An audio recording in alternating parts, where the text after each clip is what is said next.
Assalamualaikum warahmatullahi wabarakatuh. Bapak Ibu guru yang hebat.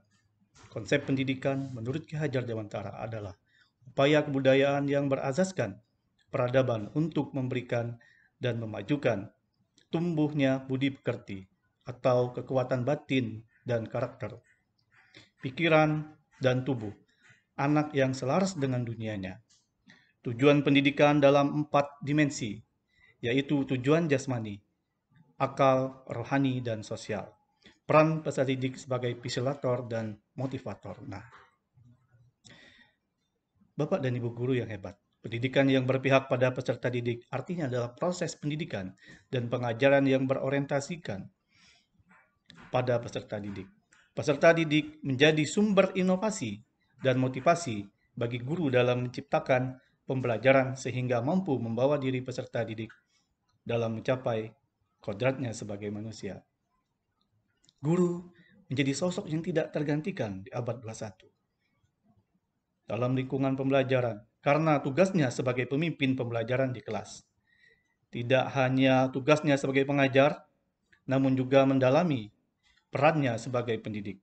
Maka kecakapan guru dalam era abad ke-21 dapat terwakili dengan melihat keterampilan guru sebagai pengajar dan pendidik.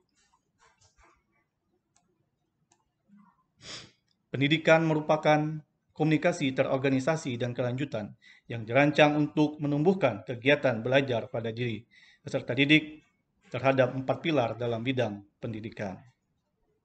Nah, ada 4 orientasi guru sebagai pilar belajar menurut UNESCO.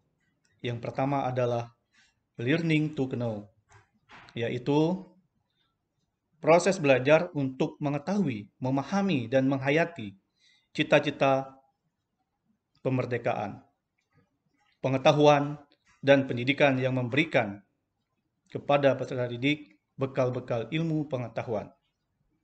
Proses pembelajaran ini memungkinkan peserta didik mampu mengetahui, memahami, dan menerapkan serta mencari informasi dan menemukan ilmu pengetahuan. Yang kedua, learning to do, yaitu adalah belajar untuk berkarya. Proses pembelajaran dengan penekanan agar peserta didik menghayati proses belajar dengan melakukan sesuatu yang bermakna atau active learning. Learning to do, Bapak Ibu mengupayakan terhadap diberdayakannya peserta didik agar mampu berbuat untuk memperdaya pengalaman belajar sehingga mampu berpartisipasi dalam masyarakat. Yang ketiga adalah learning to do, learning to be. Learning to be itu mengembangkan kepribadian dirinya sendiri dan mampu berbuat dengan kemandirian yang lebih besar. Perkembangan dan tanggung jawab pribadi learning to be sangat erat kaitannya dengan bakat, minat, perkembangan fisik, kejiwaan, serta kondisi lingkungannya. Yang terakhir, Bapak Ibu guru, adalah learning to live together. Learning to live together adalah belajar untuk bekerja sama. Learning to live together ini menekankan pada seseorang atau pihak yang belajar dengan memahami orang lain, sejarahnya, budayanya, dan mampu berinteraksi dengan orang lain secara harmonis. Nah,